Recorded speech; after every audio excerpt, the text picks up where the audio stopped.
Un saludo desde el área de Derecho Financiero y Tributario de la UNED.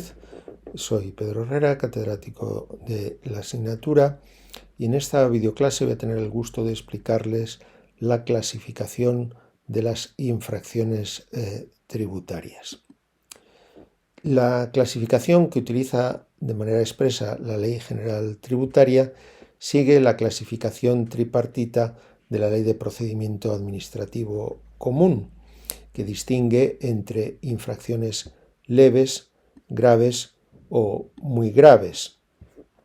En el caso de las infracciones previstas en los artículos 191 a 193 de la Ley General Tributaria, dejar de ingresar como consecuencia de errores o manipulaciones en la autoliquidación, dejar de ingresar porque ha habido errores o manipulaciones en la declaración tributaria, o bien la obtención de devoluciones tributarias indebidas.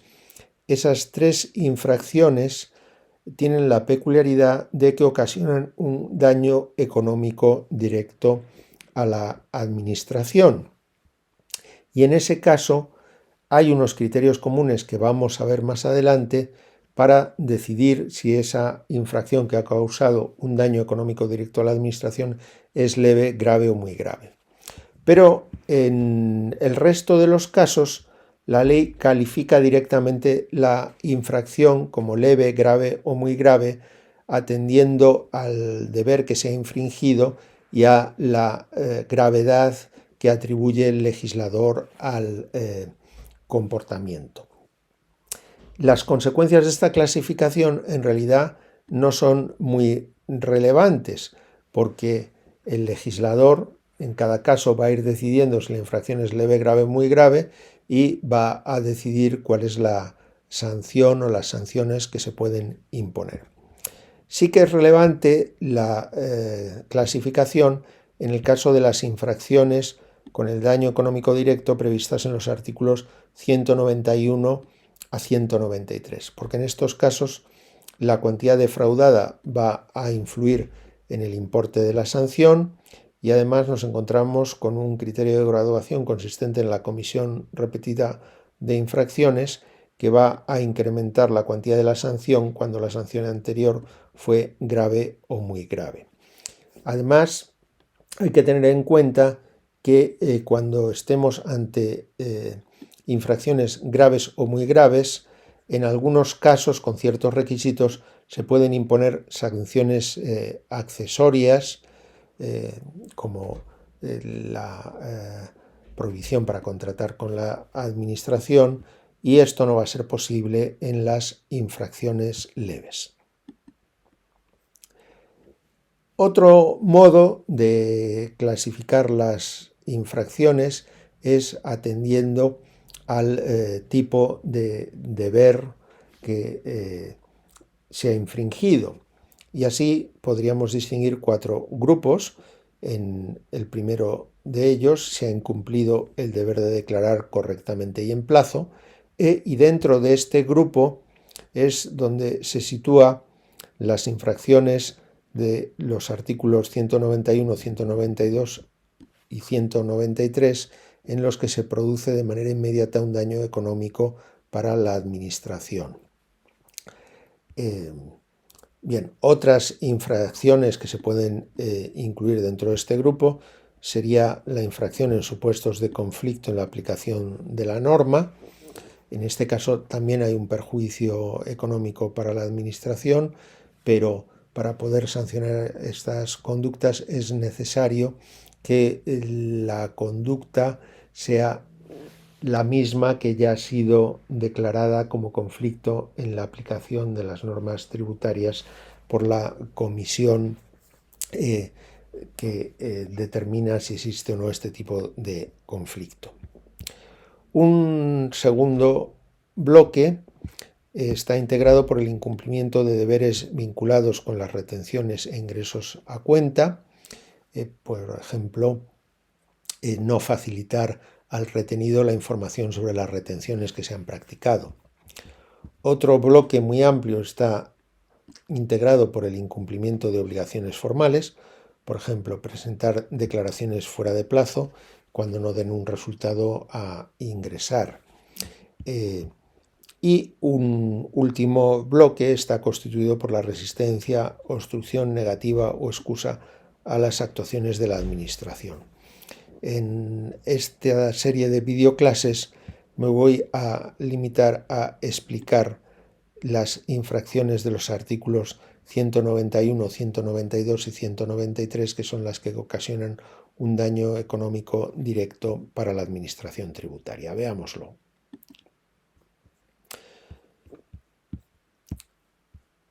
Bien, les hablo aquí de principales infracciones con daño económico directo porque existe otra infracción que también ocasiona un daño económico directo, pero que no me voy a detener a analizar, que es el caso en el que la actuación calificada como conflicto en la aplicación de las normas tributarias puede ser sancionada. Pero centrémonos en las de los artículos 191 a 193. ¿Por qué lo vamos a hacer así? Porque existen unos criterios comunes para determinar si estamos ante infracciones muy graves, graves o leves, mientras que, como hemos visto antes, en las demás infracciones no existen unos criterios comunes, sino que el legislador va diciendo directamente en cada una si es muy grave, grave o leve.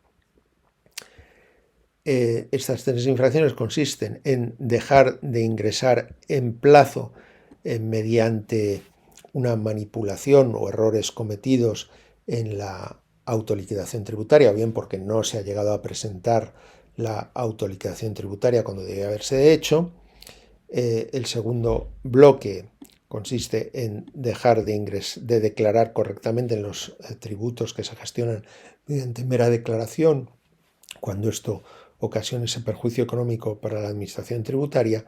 Y la tercera modalidad, en obtener indebidamente devoluciones tributarias. Por ejemplo, porque se ha manipulado la autoliquidación y como consecuencia se ha llegado a obtener una devolución que no correspondía. Pues bien, ¿cuándo son estas infracciones muy graves? Podemos distinguir dos supuestos. El primero de ellos, cuando el obligado utilice medios fraudulentos. La ley nos define taxativamente qué se consideran medios fraudulentos. Hay tres posibles medios fraudulentos. El primero de ellos, el que el fraude sea cometido mediante anomalías sustanciales en la contabilidad.